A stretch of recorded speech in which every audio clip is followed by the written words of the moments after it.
Ben, salut à vous, ma gang de petites guidounes ailées. C'est Papa Guidoune.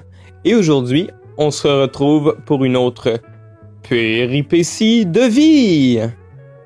Et l'histoire que je vais vous raconter aujourd'hui est mon bad trip de morphine.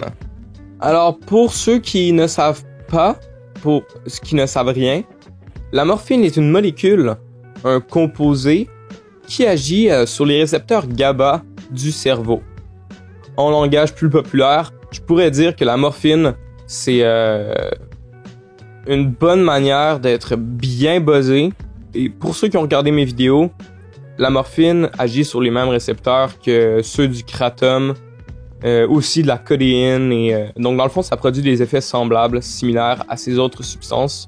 Bon, maintenant que ça s'est mis au clair, mon histoire personnelle avec la morphine remonte à fin mai dernier.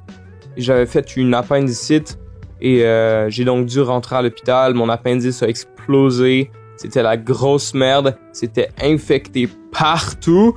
Ça faisait vraiment mal. Mon médecin m'a dit, Monsieur Guidoune, pour donner un ordre de grandeur, la douleur d'une péritonite, appendicite mais pire, est comparable à celle d'un accouchement, dans le fond. Donc, c'est pas nice.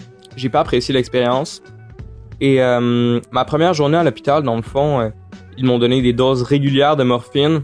Mais je sentais absolument rien, aucun high, comme on pourrait dire. J'étais juste capable de dormir, enfin, pour une fois. Parce que c'est sûr que moi, je pouvais pas dormir la nuit normalement, parce que j'avais juste trop mal. Ça faisait juste tout le temps de me réveiller.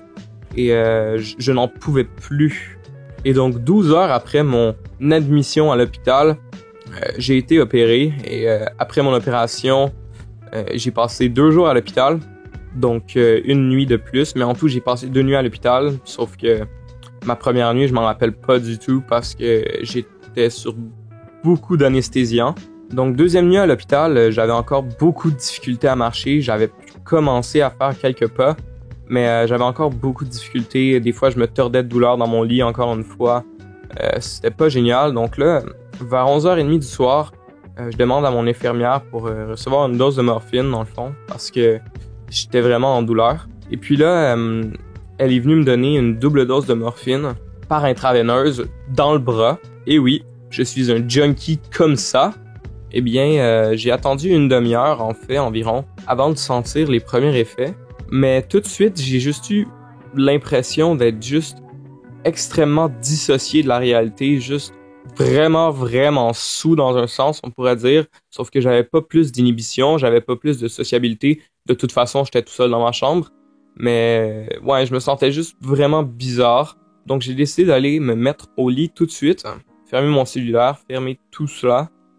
Et donc là, je ferme les yeux. Puis après un moment à être dans cet état de léthargie, je suis comme rentré dans un rêve, mais ça me paraissait totalement réel, comme si c'était la réalité. En fait, je me voyais dans ma chambre d'hôpital, en fait, comme si j'étais dans mon corps, comme si j'avais les yeux ouverts, mais réellement, j'ai vraiment aucune idée si j'avais les yeux ouverts ou pas.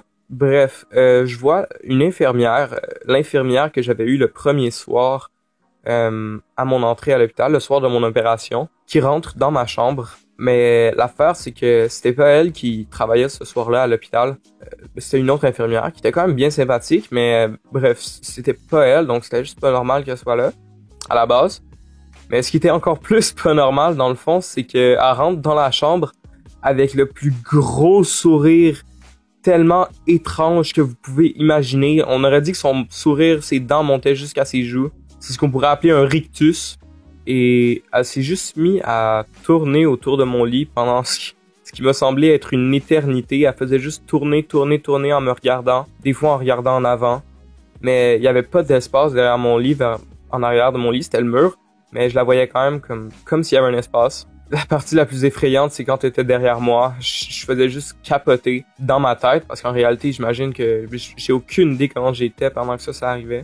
Mais bref, ça m'a vraiment semblé durer des heures et des heures. Tout d'un coup, elle est juste partie. La chambre est devenue toute d'un ton bleu. Puis il y a 3 hommes, mi-arbre, mi-homme en fait, comme des des Ents dans le Seigneur des Anneaux, pas mal. Mais il était vraiment comme plus petit, comme Groot dans les Gardiens de la Galaxie. Mais mince en même temps. En tout cas, ça avait l'air d'être des grosses racines. C'était vraiment très bizarre. Il brassait mon lit. Je savais qu'il voulait m'amener dans le ciel. J'ai aucune idée pourquoi. Puis moi, je me battais comme en restant dans mon lit pour que mon lit reste à terre. En tout cas, ça faisait du sens dans mon esprit. Mais ouais, c'était vraiment bizarre. Puis là, finalement, j'ai juste ouvert les yeux. Je suis revenu à la réalité. Puis j'ai regardé mon cell, puis il y avait juste comme 5 minutes qui avaient passé. Finalement, après ça, je me suis juste endormi sans trop de difficulté. Après ça, ça m'a pris vraiment longtemps à m'endormir, où j'étais juste dans cet état de dissociation encore, juste parce que j'étais terrifié par ce qui venait juste de se passer. Et finalement, j'ai réussi à m'endormir. Puis le lendemain matin, le lendemain pendant toute la journée, j'ai pas mal juste dormi parce que je me sentais encore extrêmement bizarre. Voilà, j'espère que vous avez aimé mon histoire. Moi, ça m'a fait sentir des choses, la raconter en tout cas. Je peux dire que j'ai passé par une gamme d'émotions. C'était terrifiant, c'était honnêtement une des pires expériences de ma vie. J'espère que vous avez trouvé ça drôle, peut-être que vous avez vous en avez retiré un petit rire. Laissez-moi un pouce bleu.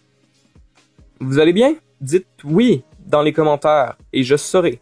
Alors, salut, on se retrouve bientôt. Allez, allez.